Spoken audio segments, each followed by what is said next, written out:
Hello everyone, I'd like to thank you for coming. I'd like to read a brief statement.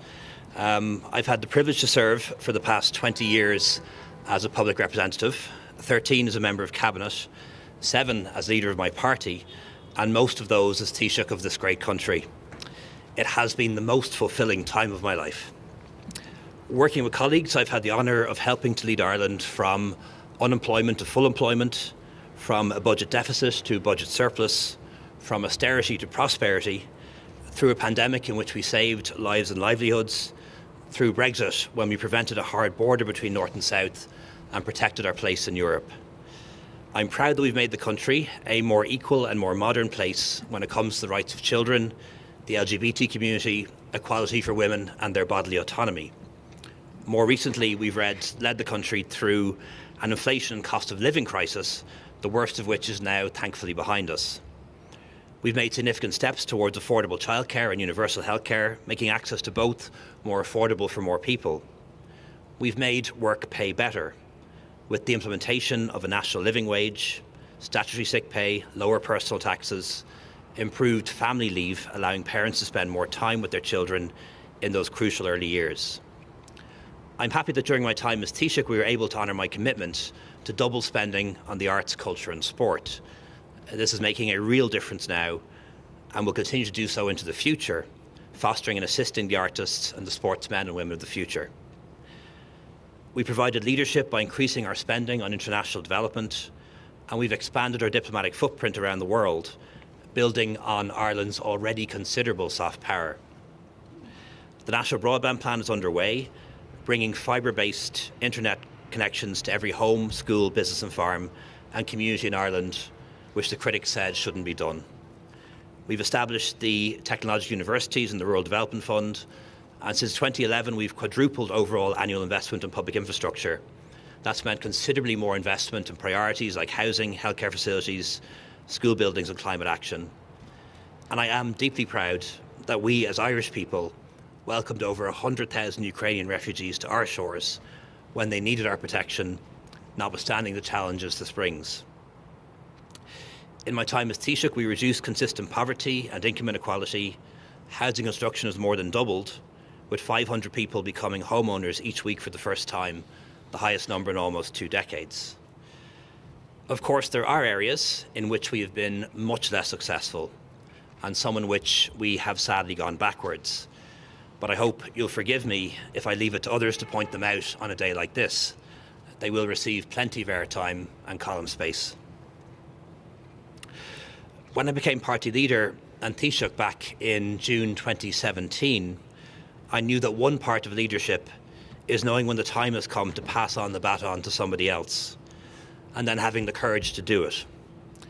That time is now. So I am resigning as President and Leader of Fine Gael effective today, and will resign as Taoiseach as soon as my successor is able to take up that office. I've asked our Party General Secretary and Executive Council to provide for the new leader to be elected in advance of the Ardèche on Saturday, April 16th, thus allowing a new Taoiseach to be elected when the Dáil resumes after the Easter break. I know this will come as a surprise to many people and a disappointment to some, and I hope at least you will understand my decision. I know that others will, how shall I put it, cope with the news just fine. That is the great thing about living in a democracy. There's never a right time to resign high office. However, this is as good a time as any. Budget 2024 is done. Negotiations have not yet commenced on the next one. The institutions of the Good Friday Agreement are working again, and our trading relationship with the UK in the post-Brexit era is settled and stable. The new Taoiseach will have a full 2 months to prepare for the local and European elections, and up to a year before the next general election. My reasons for stepping down are both personal and political. I believe this government can be re-elected, and I believe my party, Fine Gael, can gain seats in the next Dáil. Most of all, I believe the re-election of this three-party government would be the right thing for the future of our country, continuing to take us forward, protecting all that's been achieved and building on it. But after careful consideration and some soul-searching, I believe that a new Taoiseach and a new leader will be better placed than me to achieve that, to renew and strengthen the team, to focus our message and policies, to drive implementation. And after 7 years in office, I don't feel I'm the best person for that job anymore. There are loyal colleagues and good friends contesting local European elections, and I want to give them the best chance possible. And I think they have a better chance under a new leader. I am standing aside in the absolute confidence that the country and the economy are in a good place, and that my colleagues in government from all three parties, Fine Gael, Fianna Fáil and the Greens and the Oireachtas, will continue to work hard for the nation's best interests. On a personal level, I've enjoyed being Taoiseach, leader and a cabinet member since March 2011. I've learned so much about so many things, met so many people who I'd never got to meet, been to places I would never have seen, both home and abroad. And I am deeply grateful for it. And despite the challenges, would wholeheartedly recommend a career in politics to anyone who's considering it. However, politicians are human beings and we have our limitations. We give it everything until we can't anymore, and then we have to move on. I will, of course, continue to fulfil my duties as Taoiseach until a new one is elected, and will remain as constituency TD for Dublin West. I know inevitably there'll be speculation as to the quote-unquote real reason for my decision. These are the real reasons. That's it. I have nothing else lined up. I have nothing in mind. I have no definite personal or political plans. But I'm really looking forward to having the time to think about them. I'd like to take this opportunity to thank my party, my coalition partners, particularly Micheál and Eamon, my constituents, colleagues and staff for their loyalty and their phenomenal work, and I'm going to thank them all in person in the near future. Most of all, I want to finish by thanking the people of Ireland for giving me the opportunity to serve them, and I promise I'll keep working for Ireland and my community in any way I can in the future. Thank you very much. Applause for Leo Varadkar as he became emotional at the end of that statement, confirming that he is going to step down as Taoiseach and leader of his party in Ireland. He said he had both personal and political reasons for stepping down, but he believed that his three-party coalition government could be re-elected, but he felt the right thing to do was for them to find a new party leader. He acknowledged that there would be a lot of speculation as to, as he put it, quote unquote, the real reasons for his resignation, but he said this is it. He said politicians are human beings, we have our limitations, and he felt that after 7 years as party leader, that this was the time, and that he of course started by listing his achievements as he saw it on unemployment, on steering the country through the pandemic, and on, of course, Brexit, saying the country now was in a more stable position on trade and with both the UK and the EU. But as the journalist who broke this story described it, this is a political earthquake. Let's go to Jennifer O'Leary. What do you make of that statement? How big a deal is this announcement? Good afternoon. Well, as you said, to reflect the accuracy of your assertion, it is a political earthquake. No one saw this coming, not least his cabinet colleagues. I understand his announcement came as a surprise to many around the table this morning. Now, he outlined in his speech outside government buildings his reasons, pointing to both personal and political reasons for stepping down. But let me be very clear, his resignation as party leader of Fine Gael does not affect the constitutionality of the Irish government. He will remain in post, as he signalled, as Prime Minister, as Taoiseach, until a new one is elected.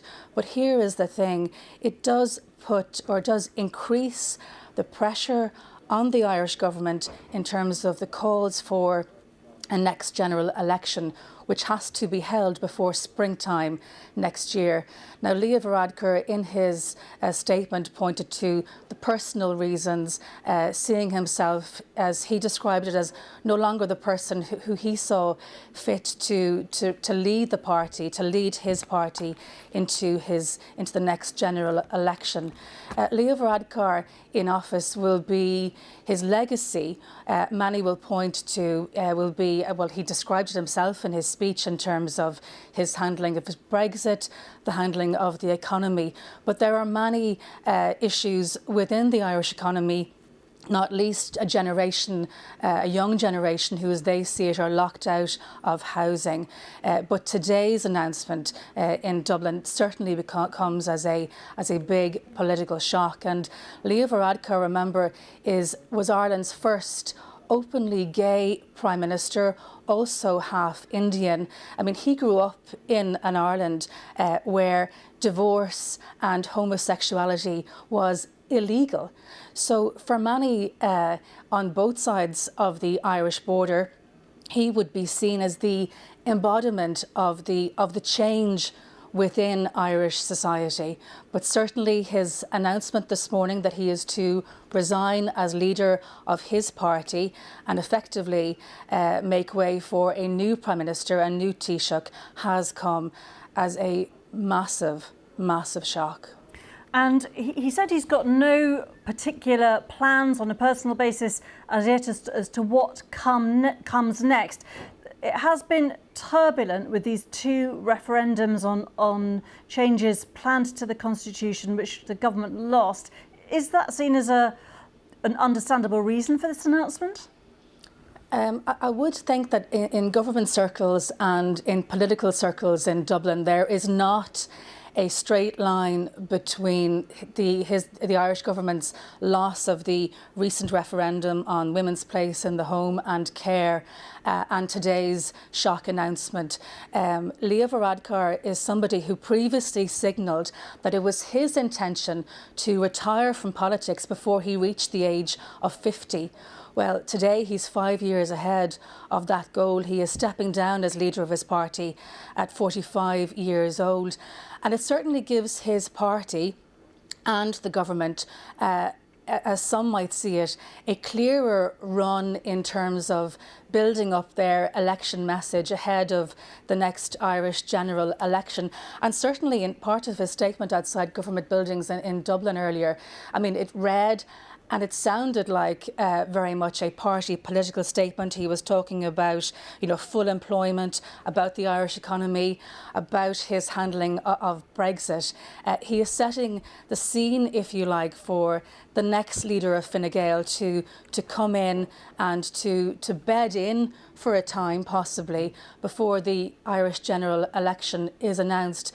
But certainly in political terms, there is blood in the water because it increases the pressure to call a general election, as some would see it. Jennifer O'Leary, now, thanks very much indeed for joining us. Well, I'm joined now by Pat Leahy, political editor at the Irish Times. Your reaction to this announcement?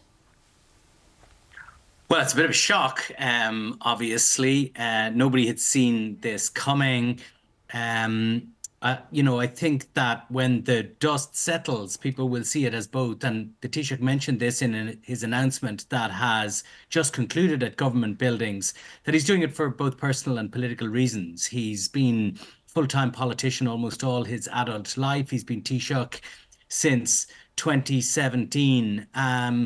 And I suppose he's at a stage in his life, he's in his mid-40s, he's at a stage in his life where he's looking at his options. And I think his conclusion was clearly that not alone did he really not want to spend the next 5 or 10 years in politics, but that the political currents were such that he could see an advantage for his party if he departed now. And that's very much the framing that he was giving this decision when he spoke at government buildings just now, that he was doing this to give his party a better chance of returning to government after the next election. And if that is the reason, We take that obviously as face value, and he acknowledged there's going to be a lot of speculation about the real reasons. Is now a logical time for that kind of decision? Because he did talk about, the change of leader and giving them, as you said, enough time to build momentum.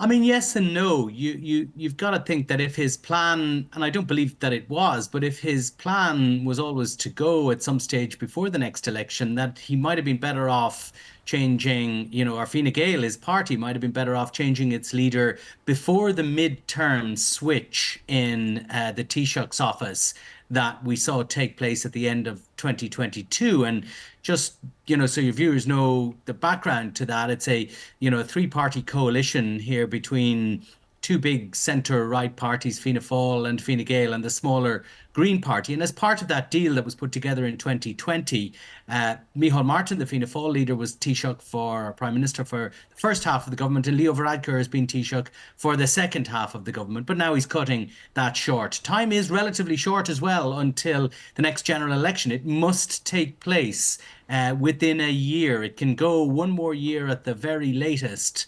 But there has been a lot of speculation that there might be an earlier election, particularly with a lot of fairly informed speculation suggesting that it could take place in the autumn. I guess all bets are off on that now. And after there is a new Taoiseach in place, a new leader of Fine Gael and a new Taoiseach in place, which will take place over the coming weeks, then I guess he or she is going to have to make a long-term decision, pretty short order on that particular subject.